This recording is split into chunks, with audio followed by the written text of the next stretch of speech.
टुन्नू चिड़ा एक छोटे से घोंसले में रहते थे। दोनों खुद भूखे रह जाते, लेकिन दूसरों की मदद करने से तभी पीछे नहीं हटते थे। एक शाम भयंकर तूफान आया। तभी उनके घोंसले के बाहर एक बूढ़ी बीमार चील आकर गिरी। अरे भाग्यवान, देखो देखो, इस बूढ़ी काकी को कितनी चोट लगी है। जल्दी से थोड़ा पानी और वो जो हमारे हिस्से के दाने बचे हैं ले आओ। लाया रानो लाया। काकी, आप चिंता मत करो, हम आपके पंखों को सेक देते हैं। ये लीजिए, थोड़ा पानी पीजिए। तुम दोनों सच में फरिश्ते हो। इस स्वार्थी संसार में जहाँ सब मुझे एक शिकारी समझकर भगा देते हैं, तुमने मुझे पनाह दी। मैं कोई साधारण चील नहीं, इस वन की जादुई रक्षक हूँ। तुम्हारी इस दयालुता से खुश होकर मैं तुम्हें ये चमकीली पोटली देती हूँ। इसे पीपल की खोखल में रखकर रात को सो जाना। अगली सुबह जब रानो और टुन्नू की आँख खुली तो वे हैरान रह गए। उनके पुराने घोंसले की जगह जगमगाता हुआ, चमचमाता हुआ सोने के बर्तनों का एक छोटा सा सुंदर घर खड़ा था। कटोरियों की दीवारें, चम्मचों की खिड़कियाँ और सोने की थाली की छत। हे ऊपर वाले, ये क्या करिश्मा है? ये जादुई सोने के बर्तनों का घर। टुन्नू जी, मुझे लगता है ये सब उस बूढ़ी काकी की पोटली के कारण ही हुआ है। अरे टुन्नू जी, तनिक खिड़की तो देखिए, ये तो चमचमाते सोने की चमचों से बनी है और दीवारें साफ साफ दिख रहा है कि सोने की बारीक कटोरियों को जोड़कर बनाई गई हैं। जब हवा चलती है तो इनसे घुंघरू जैसी मधुर टन टन की आवाज आती है। मुझे तो अपनी आंखों पर यकीन ही नहीं हो रहा। हाँ रानो, और ऊपर देखो, छत पर सोने की इतनी बड़ी और भारी थाली लगी है कि धूप पड़ते ही पूरा घर किसी राजमहल की तरह जगमगा उठता है। नीचे जो ये छोटे छोटे सोने के पतीले और कढ़ाई रखे हैं, ये सिर्फ सजावट नहीं है। ऐसा लगता है जैसे इस पूरे घर में कोई जादुई सुरक्षा छुपी हो। ये सच में ऊपर वाले का आशीर्वाद और हमारी काकी का अनोखा चमत्कार है। पूरे जंगल में इस सोने के घर की चर्चा फैल गई। जहाँ रानो के दोस्त खुश थे, वहीं पेड़ की निचली डाल पर रहने वाला कालू कौवा जलन से भुन भुन कर कोयला हो रहा था। वो शुद्ध बिहारी लहजे में बड़बड़ाने लगा। अरे दादा रे दादा, ई का देख रहे हैं हम? ई दुई कौड़ी की रानो और फुसफुसिया टुन्नू का इतना बड़ा भाग जाग गया। सोने के बर्तन का घर, हमरा तो छाती फट रहा है देख के। ई घर तो हमरा होना चाहिए था। ससुर, भगवानो अंधा हो गया है काजी। कालू भाई, जरा जुबान संभालो। रानो और टुन्नू ने अपनी भलाई से ये कमाया है। दूसरों की खुशी देखकर खुश होना सीखो। अरे हटिए तोती जी, बड़ा आई प्रवचन देने वाली। दूसरों की खुशी, हमरा खोपड़िया झन्ना गया है। हम ई घर ऐसे ही थोड़े ना छोड़ देंगे, कुछ तो तिकड़म भिड़ाना पड़ेगा। कालू कौवा सीधे काले सांप के पास गया, जो जंगल का सबसे बड़ा खलनायक था और एक अंधेरी बाम्बी में रहता था।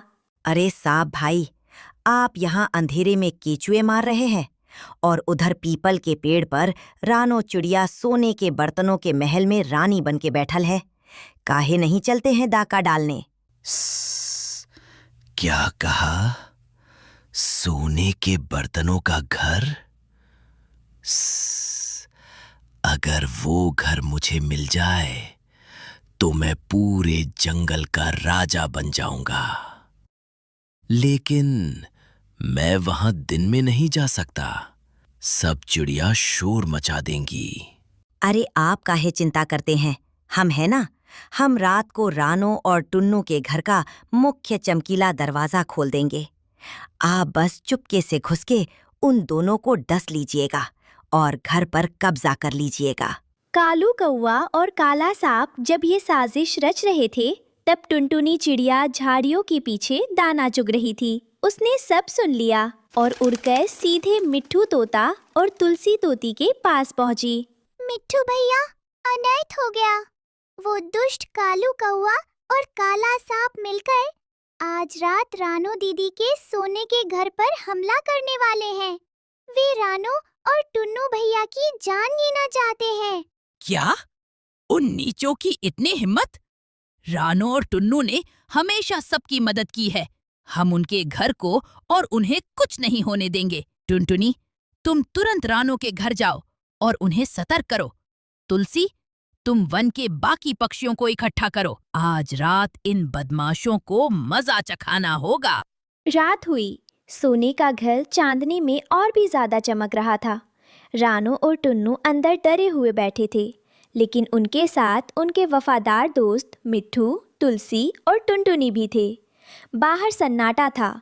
तभी झाड़ियों से सरसराहट हुई और काला सांप रेंगता हुआ आया। पेड़ के ऊपर से कालू कौवा इशारा कर रहा था। हाँ हाँ, आओ आओ सांप भाई, जल्दी से रेंग के ऊपर चढ़ो। ये सोने का चमचमाता हुआ किवाड़ हम खोल दिए हैं। बस घुस जाओ और काम तमाम कर दो। आज तो मजा आ गया। ये चमचमाता सोना अब मेरा है। जैसे ही काले सांप ने सोने के घर के अंदर अपना फन घुसाया, रानो और टुन्नू ने अपनी योजना के अनुसार घर के भारी सोने के पतीले और कढ़ाई को ऊपर से धक्का दे दिया। धड़ाम! टन टन टन! अरे बाप रे, मेरा फन दब गया, बचाओ। अरे ई का हो गया? सांप भाई तो बर्तने में फंस गए। आक्रमण दोस्तों, इन दुष्टों को मत छोड़ना। अचानक दर्जनों पक्षियों का झुंड कालू कौवे और काले सांप पर टूट पड़ा। टुनटुनी चिड़िया और तुलसी तोती ने अपनी चोंच से कालू कौवे के पंख नोचने शुरू कर दिए। अरे मैया गे मैया, ई तो पूरा पलटन आ गया। छोड़ दो भैया, हमरा पाँख उखड़ जाएगा। अरे भागो सांप भाई, यहाँ तो पासा ही पलट गया। कालू भाई, हमें तुम्हारा क्या बिगाड़ा था? तुम तो हमारे पड़ोसी थे। क्या एक घर के लालच में तुम हमारी जान ले लेते? लालच का फल हमेशा बुरा होता है कालू। और काले सांप, तुम इस वन के सबसे बड़े दुश्मन हो। आज के बाद अगर इस तरफ दिखे तो जादुई चील काकी तुम्हें जिंदा नहीं छोड़ेंगी। मैं जा रहा हूँ। दोबारा कभी इस सोने के घर की तरफ आंख उठाकर भी नहीं देखूंगा। अरे रानो बहन, टुन्नू भाई, हमरा बुद्धि भ्रष्ट हो गया था जी। हम ही लालच में आके बहुत बड़का पाप करने जा रहे थे। हमको माफ कर दो भैया। अब हम कभी कांव कांव करके किसी का बुरा नहीं सोचेंगे। हम ही जंगल छोड़ के जा रहे हैं।